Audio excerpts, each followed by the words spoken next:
Good afternoon, everyone. My name is Lakeisha Sheree Jordan, owner of Empower Empire, empowerment specialist, as well as a youth and family advocate, mother of 5, grandmother of 1. And I'm actually coming to you guys today because I want to continue to send light out into this world. We all deserve that energy, that good energy. And I haven't been on in quite some time. So I actually wanted to address many of you amazing parents that tend to give your children titles that could possibly do damage for them in the long run. Of course, it's unintentional. But one of the things that I've noticed, and I used to do it myself coming up because it's the way I was taught. One of the things we tend to do without even really thinking about the impact it has on our children is giving them labels that are not necessarily the most productive labels. And one of the most famous terms we tend to give our children are bad. My child is bad. He's so bad. He's into everything. She's into everything. They're bad.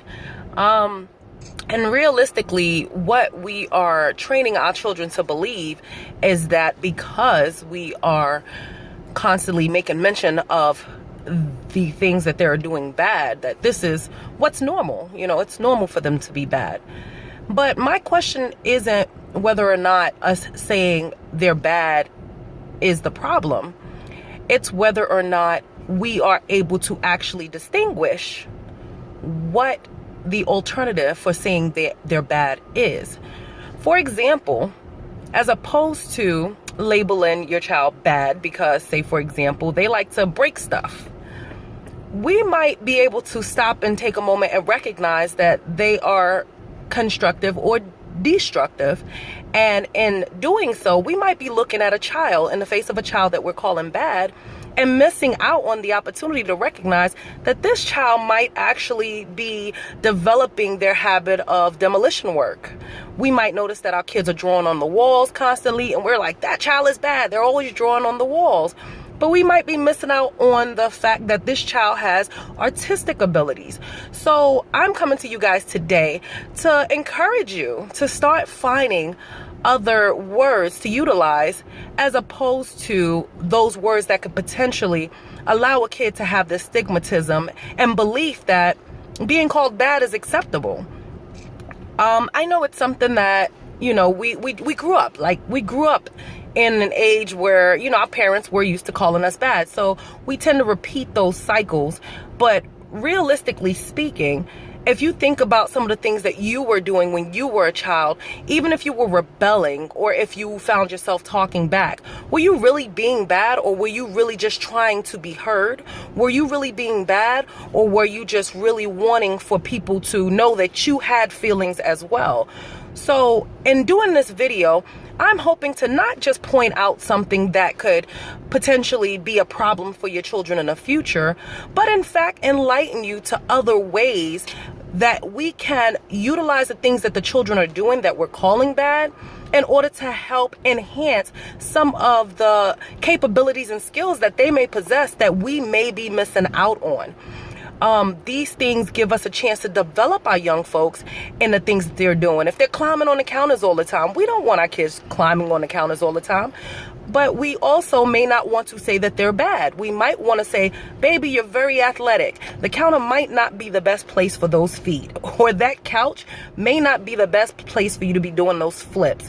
We might want to get them into gymnastics classes, or we might want to start encouraging them to do more artwork and buying them things that might encourage them to not draw on the walls, but draw on the paper.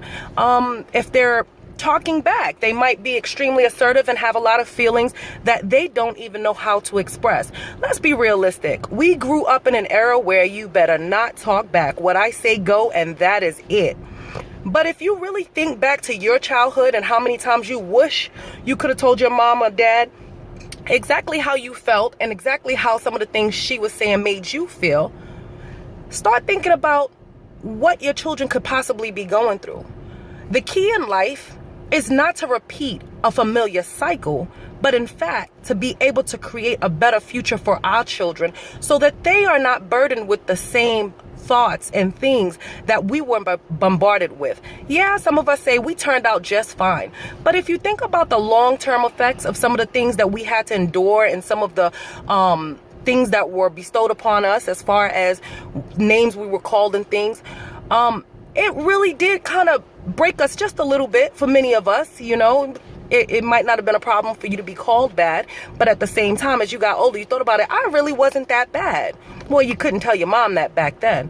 Start looking at these beautiful angels that are our future and renaming their behaviors and digging deeper into whether or not the things that they are doing that are bad in your eyes are actually skills and talents waiting to be developed.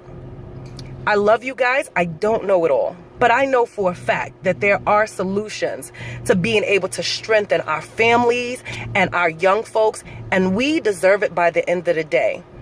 You guys make sure you have a wonderful day, and it's about to be on. I look to empower all of you and send plenty of love and good energy your way. Have a blessed day.